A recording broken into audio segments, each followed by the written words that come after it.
Hello and welcome to another update. In this one, we'll be covering the latest news from the Bakhmut front, and we are very close to the ending of that battle. So the last night, as well as the ongoing battles within Bakhmut, are very intense to the point that we haven't seen anything like it so far. The videos coming out from last night show very heavy shelling, not just shelling but incendiary shelling as well. And it is to the point where the whole western outskirts, this whole area that the Ukrainians still hold, was completely on fire, as we can see here in the videos here. This video here shows completely how devastating the shelling is right now, especially here where the Ukrainian positions are holding.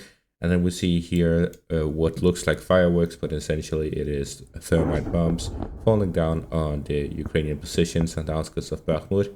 And then here again, we see just how much this shelling lights up the whole night as the Russian forces continues to bombard the Ukrainian positions here in the western outskirts. So with all of this bombardment, it is hard to believe that the Russians will not take control over Bakhmut very soon, especially with how the remaining territory under Ukrainian control is approximately 0.6 square kilometers. So there's barely any territory left. If we went down, we could count the amount of buildings left, but that's too time consuming and it's not going to benefit anyone. And even the latest updates by Deep State Map shows how the situation has changed, and the current front line matches with what I have. So pro-Ukrainian sources are also confirming the current Russian advances and that the Ukrainians are back to their final legs here in the Bakhmut front. So we can expect it to fall very soon, depending on the success of the Russian advances.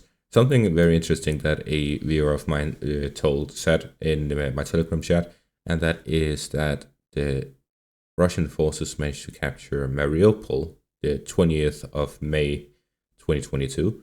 So this would be the 1-year anniversary of that. So they may be aiming to gain it, so hold May 20th as the kind of victory day of the Ukraine war specifically.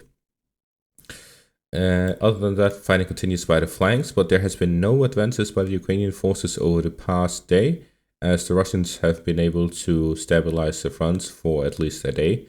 We'll have to see in the future if they continue to hold back or if the Ukrainians are able to push through.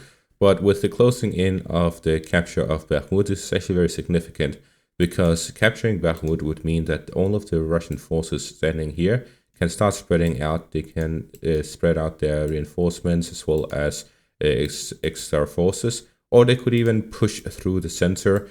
Whichever way, it will put a lot of pressure on the flanks for the Ukrainian side. It will be more difficult for them to push through than what it currently is. So the situation is rapidly developing. There's a lot of changes to the front line, specifically around Bakhmut, but also on the flanks as the Ukrainians attempt to push through the Russian positions. So the current situation is very volatile.